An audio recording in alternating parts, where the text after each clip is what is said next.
Morning everyone, I hope you can hear me. It's a little bit windy. Welcome to spring in Scotland. It is, dreich, that's what it is, it's dreich, which is a good Scottish word for miserable and grey and wet. So that's what April is like here sometimes. Anyway, today a bit different, sort of picture-in-picture thing. So I'll be doing a doodle, which has, you know, all the usual benefits, but I'm also going to talk today about the benefits of being outside early in the morning. So it's early in the morning. You can't tell because the sun is apparently up, but it's reasonably early, and I've gone for a walk. And I want to talk a bit about that. I always say I want to talk a bit about, you know, I want to talk a bit about something. But anyway, I'm going to talk a bit about being out early in the morning and why it's good for you. So stay tuned. I hope you make it to the end of another shaky video, although this time I'm using a gimbally selfie stick. That will hopefully stop the camera shake. But anyway, here goes. So first up, you'll have seen a video, you might have seen a video I did about a thing called Miracle Morning a long time ago. Off the back of that, I've designed these journals, which will be either there or there, depending on where this picture is in the video. But being up early in the morning and being outside in the morning has loads of advantages. They're often forgotten about. I think the average person in the UK spends less than 32 minutes outside per day, which, given that we're outside and outdoor creatures, is pretty ridiculous. So if you can at least get a little bit of time outside in the morning, that really does set you up for the rest of the day.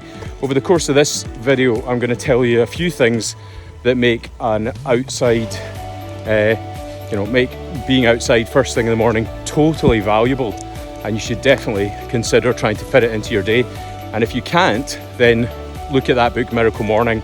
Consider going to bed an hour earlier and getting up an hour earlier and doing it then. So let's get started with the various benefits. So the first one, and possibly the most obvious one, is if you're up and you're out, you're going to exercise. If you exercise at the start of the day, then you've already done your steps and you can feel righteous about that, and you don't need to worry so much for the rest of the day. It gets your body kind of up and going, and it gets you ready for the day ahead. So first up, exercise, definitely the most valuable part to it. That doesn't mean there's not still benefits of getting up and sitting outside for half an hour in the morning, but if you're up and you're out, you're likely to go and do something. So get up, get out, get walking. Next up, we have vitamin D. Vitamin D is useful for a few things. You do get some vitamin D in your diet, but predominantly, if you're in a country that's not like this, you're going to get it from sunlight. Over the course of the COVID lockdowns, the UK government was giving free vitamin D supplements to all the people over a certain age, I think, because they were getting absolutely no outdoor time, and so there was a worry that they were going to end up low in vitamin D. And most people realise vitamin D is important for their bones, for healthy skeleton and things like that. But the second reason for getting vitamin D is that it's really good for your immune system. If you don't have enough vitamin D, your immune system isn't going to behave properly, which makes you more prone to things like infections and illness. So taking COVID as an example, if you ironically lock people away in their house for months on end, their chances of having a severe COVID reaction was going to be higher. So best thing to do, get some vitamin D. You only need 15, 20, maybe 30 minutes a day of vitamin D sunlight exposure to make your vitamin D. In a climate like this, you probably need a wee bit more, especially in the winter months, but you can still get some, and there's still some sunlight up there. So get outside, get your vitamin D. Right, I'm always banging on about anxiety and low mood, but definitely being outside first thing in the morning helps tremendously. Your serotonin levels go up, your cortisol levels go down, and in particular, the more nature-based your activity, the better that effect. The Japanese talk about a thing called Shinrin-yoku, which means nature bathing, and it's not just being outside, it's being out in nature. Big raindrop there. It's about being out in nature Yeah, do you see my cheat notes here on my hand? It's about being outside and being in nature and enjoying that relaxing feeling that you get. And the studies have shown that if people go out into a forest or a woodland or somewhere like this, and they go out to do the nature bathing, you know, their attention improves and their serotonin gets better, etc. But also if they do it with a phone in their hand, they get none of that effect. So best to leave the phone at home. Leave the phone at home. Then I wouldn't be able to film anything. Yes, leave the phone at home, or at least keep it in your pocket when you're doing something like this. I'm very lucky that I live one street away from the countryside, and as you can hear around me, there's lots of bird sounds, which is very nice. Unfortunately, if you don't, then I'm actually in a stately home estate at the moment, wandering around. If you live in a city, you can still get this effect, but best to try and find like a park or somewhere where there's some woodland. A lot of cities now have green spaces. You know, get out in those, and that will do the same as if you're living in the countryside.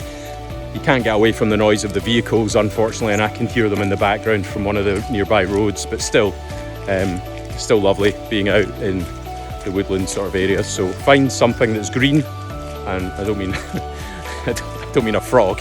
I mean find a bit of green forest space or woodland or even a park, and that will do the trick.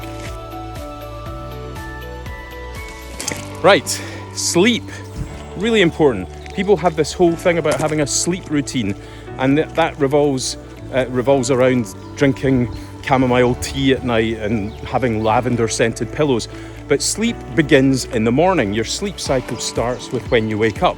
So the first thing you have to do is be outside. When you're outside, the eyes pick up all of that infrared light that's coming, even in the early, gloaming, or whatever they call it before the sun comes up. That you're still getting light into the melanopsin receptors at the back of the eye, which are saying, it's daytime.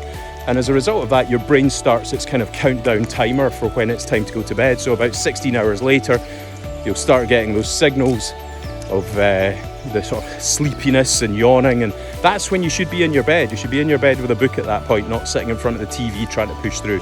So if you get those, if you get out early in the morning, those signals will become more pronounced. Try and tie it into a regular routine, and you'll find your sleep improves dramatically.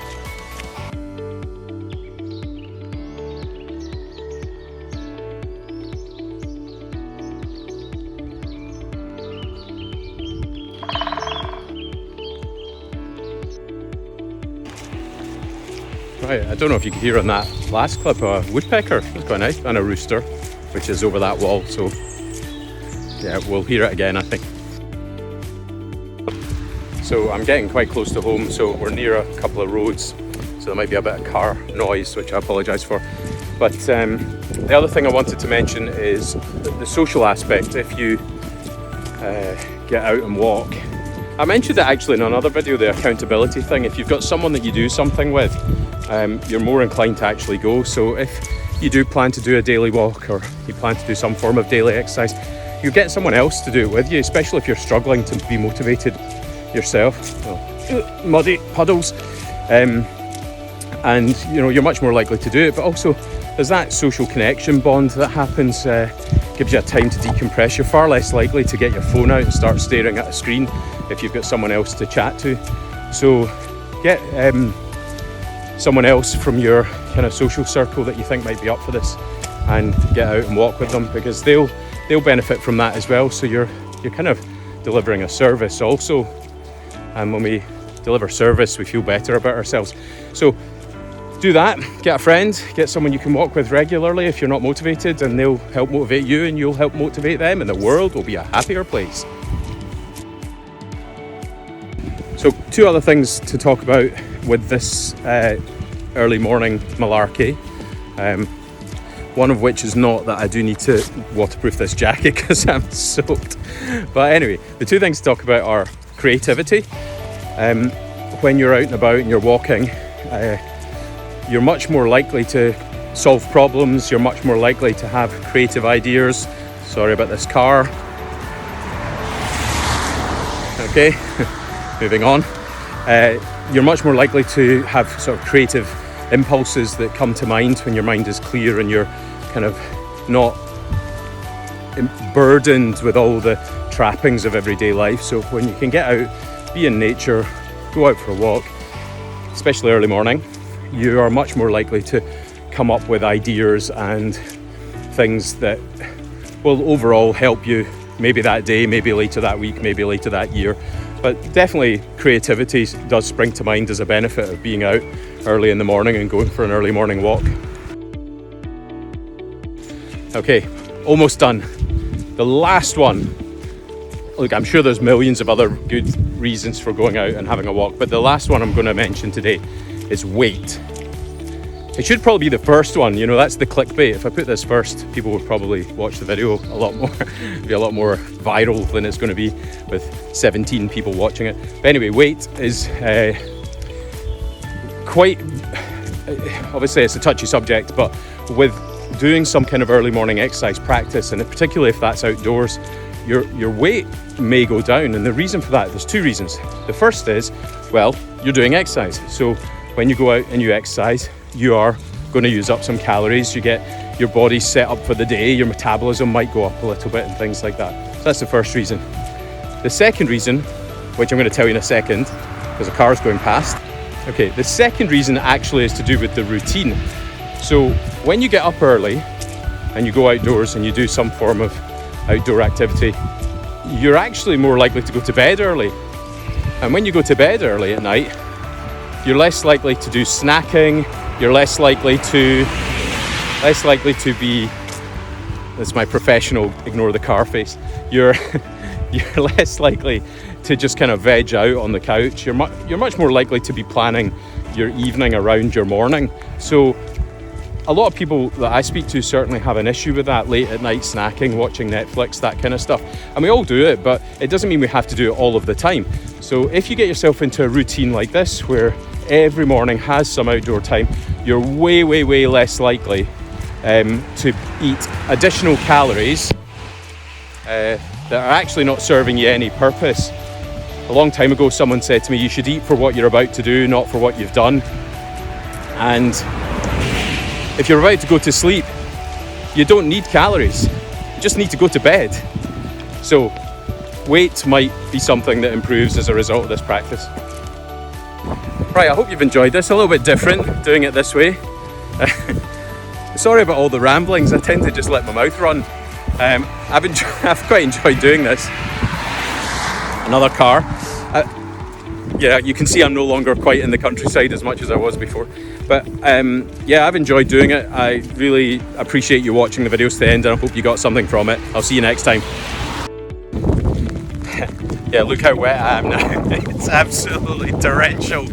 Glad I got most of the filming done early. All right.